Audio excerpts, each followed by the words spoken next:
Yes, if you can just tell me your name. My name is Jacqui Borchert, and I live in Pinelands in Cape Town. And you've been a breast cancer survivor? For 2 years. Okay. Well, it was 2 years ago that it was discovered, but I've been clear for a year. Okay. Just a year. And what was the initial reaction to your diagnosis from your family? They were devastated. They were devastated.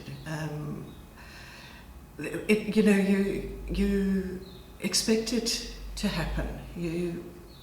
There's a part of you that hopes it isn't positive, but there's a huge part of you that knows it is. And although we were prepared for it, I think my family was devastated. I have a daughter in the UK who was prepared to pack up everything and come back. And I talked her out of that. She's still there. So. And the reaction from your friends and from your community? Huge support. They were wonderful. I think everybody knows somebody who's been there or who is still going through it. And there's huge support. There was huge support. And I wasn't afraid to talk about it. Because what I did after each chemo session, because everybody was phoning, and I sent out a global email to everybody a day or two after the session. And by then you could find some humour in something that somebody had said. And it helped me talking about it, and it helped them because they knew that they could say anything to me, that nothing was taboo. And it made a huge difference to everybody, I think. And I think that was a good thing. As I say, it helped me and it helped them. And in terms of your own emotions, how did you cope emotionally with the diagnosis and then getting to that point of finding the humour? Before I was diagnosed, I always thought if this happens to me, I would go into a complete decline. I wouldn't talk about it. I wouldn't, I'd go dig myself into a hole. But when that doctor sat on my bed, because I had a lumpectomy, when the doctor sat on my bed, he held my hand and he said to me, we removed the lump and we had to remove some nodes, and he said they were positive. He said, I have to tell you, you have cancer. And I looked at him and I said, right, what do we do about this? He squeezed my hand and he said, that's what I wanted to hear. And they told me at the clinic that fighting cancer is 95% of fighting cancer is attitude. And I had to support my family, and I was determined. I've got grandchildren I want to see grow up, and I was determined that I was going to fight this. Every time I had chemo, my son Simon came back home and stayed with me. And I remember after the first one, I came home, because I'd marked it all on the calendar, crossed it off. And a day or so later I said to Simon, I'm not going to do that, because crossing it off is negative and angry. So I found a bright pink pen, I ticked it off, sent it into the ether, and I put a smiley face on the calendar. So by the end of the year, my calendar was colourful and cheerful. And that helped tremendously.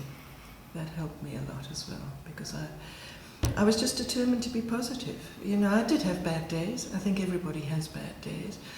But I was determined not to go down that negative road because I felt it was too far to come back.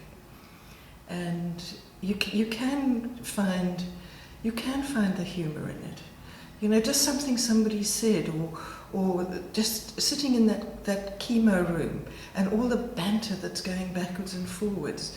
And it's, everybody seemed very positive. And you come out of there feeling, I can do this. I will do this. And here I am. So just to go back to the beginning, what made you realize that you needed to get medical attention? I think I regard myself as being incredibly lucky. I have a sister in Canada and I have a brother in New Zealand. I never hear from my sister. I hadn't heard from her for about 9 years, but I hear from my brother quite regularly. But about 6 o'clock one morning, my phone went, and it was a message. It was a message from my brother-in-law in Canada. It should have gone to my brother in New Zealand, and it said, hello John, heard about the earthquakes.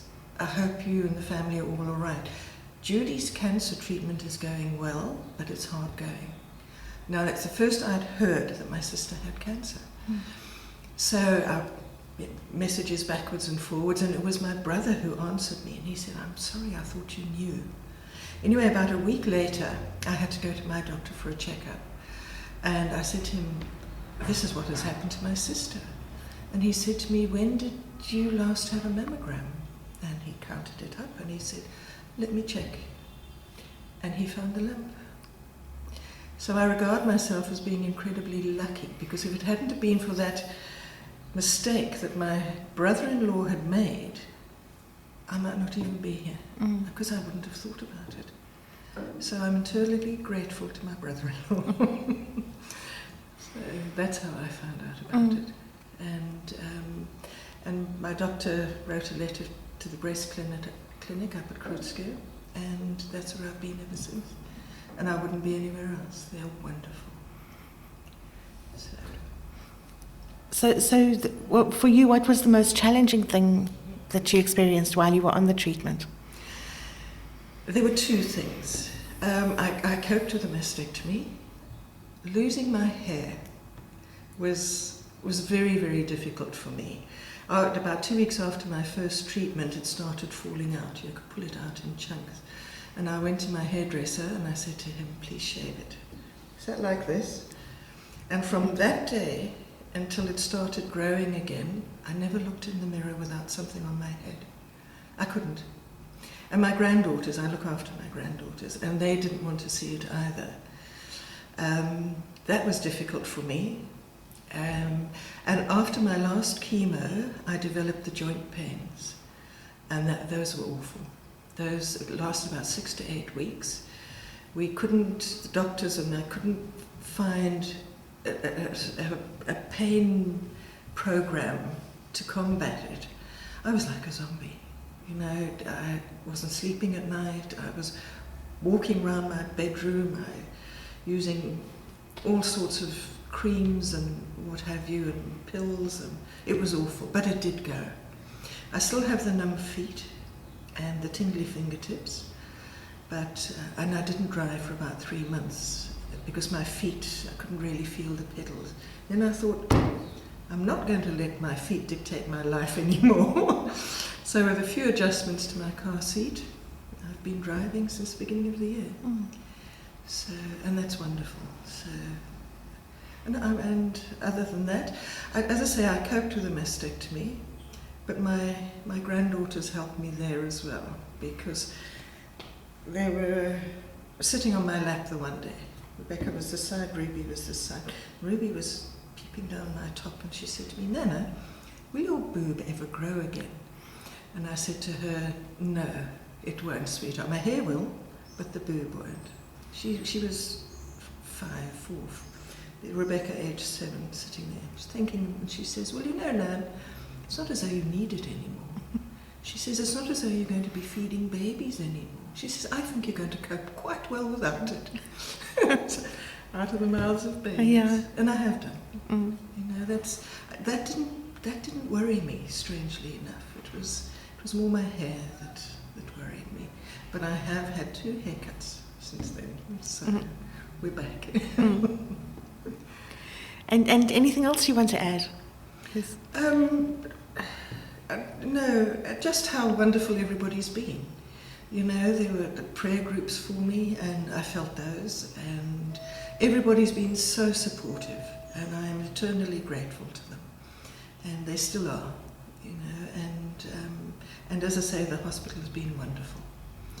So, other than that, I'm here, and I'm fighting, and I will see my grandchildren grow up. So, that's it. That's wonderful. Thank you so much. It's a pleasure.